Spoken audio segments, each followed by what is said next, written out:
بسم اللہ الرحمن الرحیم۔ السلام علیکم ورحمۃ اللہ وبرکاتہ۔ جب سلطان صلاح الدین ایوبی رحمۃ اللہ علیہ نے حلب شہر کو فتح کیا تو آپ بھیس بدل کر لوگوں کے حالات کے بارے میں جاننے کے لیے نکل پڑے۔ سلطان اپنے گھوڑے پر سوار ہو کر پورے شہر میں گھومتا رہا، لیکن کوئی بھی سلطان صلاح الدین ایوبی رحمۃ اللہ علیہ کو پہچان نہ سکا۔ لیکن جب بھی سلطان کسی سے بات کرتا تو وہ لوگ بڑے حیران ہوتے کہ ایک عام آدمی کے لہجے میں اتنا رعب و دبدبا اور دہشت کیسے ہیں، لیکن کوئی بھی یہ پہچان نہ سکا کہ اس کے پیچھے چھپے ہوئے بھیس میں ان کا اپنا سلطان صلاح الدین ایوبی رحمۃ اللہ علیہ ہیں۔ سلطان صلاح الدین ایوبی بازاروں میں، گاؤں میں گیا، شہروں میں گیا، ہر جگہ لوگوں کا حال احوال پوچھا، ہر امیر غریب سے ملے۔ سلطان بہت سے غریبوں کے پاس مہمان بن کر گیا تو سلطان کو یہ دیکھ کر بہت غم ہوا کہ ان لوگوں کے پاس کھانے کے لیے کچھ نہیں تھا۔ ان کے پاس جو تھا وہ سلطان کو دے دیتے، لیکن ان کے اپنے بچے بھوکے رہ جاتے۔ سلطان صلاح الدین ایوبی رحمۃ اللہ علیہ ان کی تھوڑی بہت مدد کرتا اور وہاں سے رخصت ہو کر چلا جاتا۔ اسی طرح سلطان صلاح الدین ایوبی نے حلب شہر کا ایک ایک چپا چان مارا۔ ہر ایک آدمی، چاہے غریب ہو، چاہے امیر، چاہے دکاندار ہو، ہر ایک آدمی سے ملا اور حال احوال جانا۔ چند دنوں کے بعد سلطان صلاح الدین ایوبی رحمۃ اللہ علیہ پریشانی کے عالم میں بیٹھے تھے کہ علی بن سفیان کی نظر ان پر پڑی۔ علی بن سفیان وہ واحد شخص تھا جو سلطان کے دلوں کے راز جان لیتا تھا۔ جیسے اس نے سلطان کو دیکھا وہ سب کچھ جان گیا، لیکن وہ سلطان کے منہ سے سننا چاہتا تھا کہ آخر کون سی بات ہے جو سلطان کو پریشان کر رہی ہیں، اور اس بات نے آپ کے چہرے سے رونق ہی اڑا دی۔ جیسا کہ آپ جانتے ہیں کہ آپ کی تھوڑی سی پریشانی سے میرے دل کی دھڑکن تیز ہو جاتی ہیں اور مجھ سے آپ کی پریشانی دیکھی نہیں جاتی۔ یہ باتیں علی بن سفیان سلطان صلاح الدین ایوبی رحمۃ اللہ علیہ کی خوشامد میں بالکل نہیں کہہ رہا تھا، کیونکہ وہ بھی اچھی طرح جانتا تھا کہ سلطان کو خوشامدی سے بہت نفرت ہے۔ تاریخ گواہ ہے کہ علی بن سفیان سلطان صلاح الدین ایوبی کا بہت بڑا ساتھی اور مخلص تھا، اور بہت سی فتوحات میں علی بن سفیان نے سلطان صلاح الدین ایوبی کا بہت بڑا ساتھ دیا۔ سلطان صلاح الدین ایوبی علی بن سفیان سے مخاطب ہوتے ہوئے کہنے لگا، اے علی، میں نے حلب شہر میں بھیس بدل کر پورے شہر کا حال احوال جانا، غریبوں کے پاس گیا، ان کا حال احوال جانا، لیکن اس ایک بات جس کی وجہ سے مجھے ایک لمحے کے لیے بھی سکون نہیں مل رہا، وہ یہ ہے کہ حلب شہر کے لوگ زیادہ تر غریب ہیں۔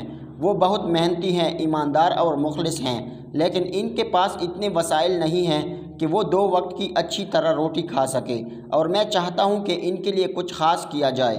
یہ سن کر علی بن سفیان نے کہا، سلطان معظم، آپ جو چاہیں کر سکتے ہیں، آپ ان کے لیے روزی کے مختلف ذرائع پیدا کریں، اور جو آپ ان کی مدد کر سکتے ہیں کریں۔ یہ سن کر سلطان نے کہا، وہ تو میں سب کچھ کر دوں گا، لیکن میں کچھ ایسا کرنا چاہتا ہوں کہ ان لوگوں تک میری مدد جلد از جلد اور مسلسل پہنچتی رہے۔ یہ سن کر علی بن سفیان نے کہا، سلطان معظم، میں آپ کی بات کو سمجھ نہیں سکا۔ تو یہ سن کر سلطان نے فرمایا، میں چاہتا ہوں کہ خاص مقام پر ایک وسیع لنگر کا اہتمام کروں، اور وہ لنگر ہفتے میں ایک دن تمام غریبوں کو کھانا کھلائے گا، اور اس لنگر میں عام کھانا نہیں بلکہ جو کھانا میں کھاتا ہوں وہ ان غریبوں کو کھلایا جائے گا، تاکہ حلب شہر کے کسی بھی غریب کے دل میں یہ بات نہ آئے کہ سلطان بیٹھ کر عیاشیاں کر رہا ہے اور ہم ادھر روکھی سوکھی روٹی کھا رہے ہیں۔ یہ سن کر علی بن سفیان نے کہا، سلطان معظم، آپ کی سوچ بالکل درست ہے۔ پھر سلطان نے حکم دیا کہ خاص جگہ پر ایک جگہ تیار کراؤ اور پورے حلب شہر میں تمام غریبوں تک یہ پیغام پہنچا دو کہ ہفتے کے ایک دن وہ اسی لنگر میں آ کر کھانا کھا سکتے ہیں۔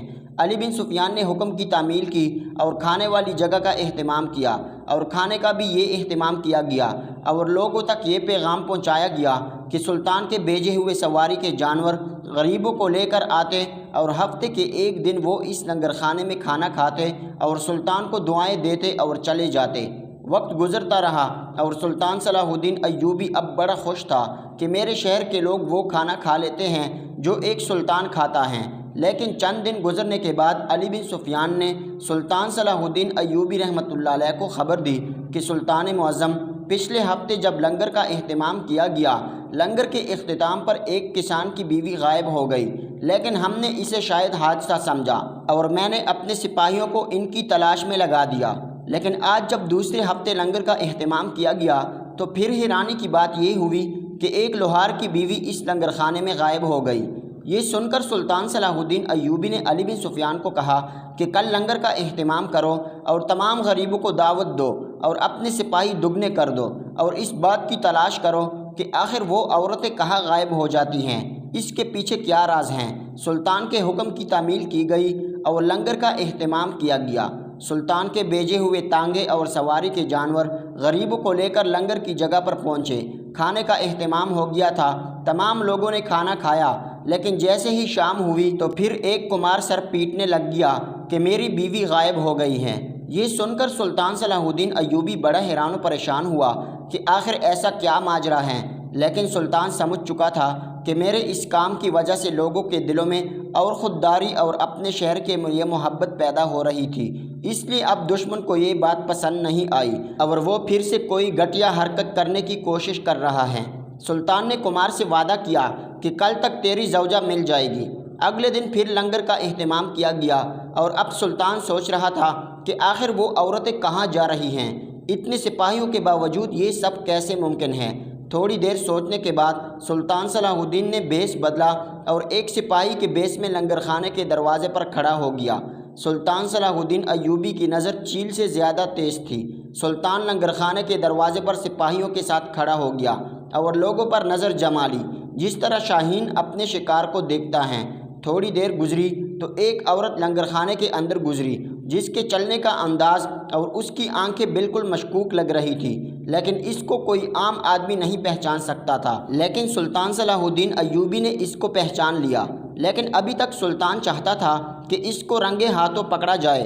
سلطان صلاح الدین نے اس کو اندر جانے دیا۔ جیسے لوگوں نے کھانا کھا لیا اور واپس جانے لگے تو سلطان نظر جما کر کھڑا رہا کہ آخر ایسا کیا ہوتا ہے کہ ایک عورت غائب ہو جاتی ہے۔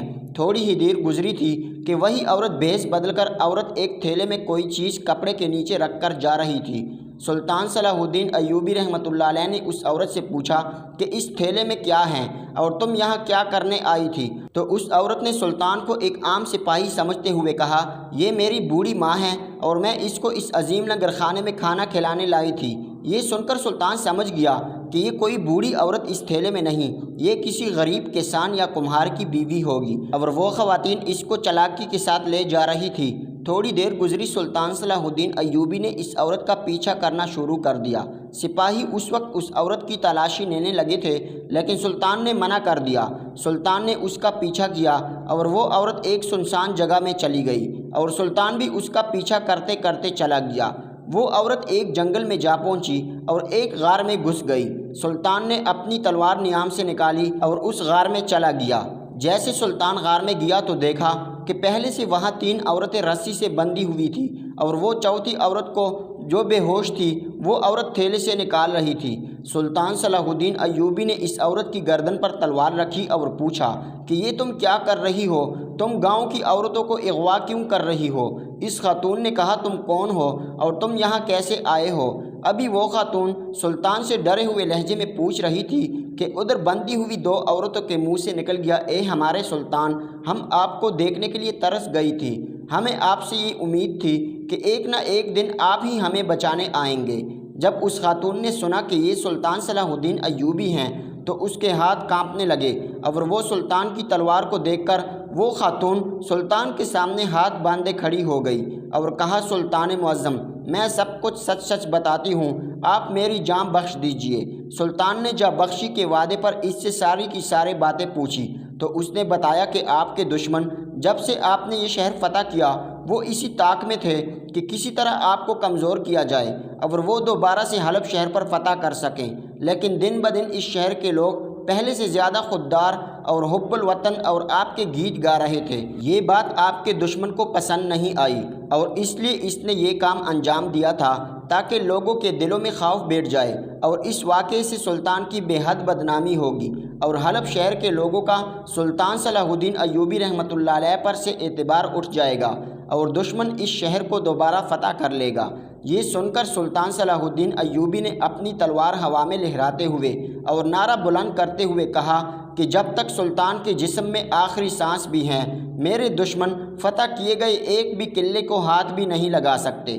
اس کے بعد سلطان صلاح الدین ایوبی رحمۃ اللہ علیہ اس عورت کی مدد سے اپنے دشمن تک جا پہنچا اور اس کو انجام تک پہنچایا۔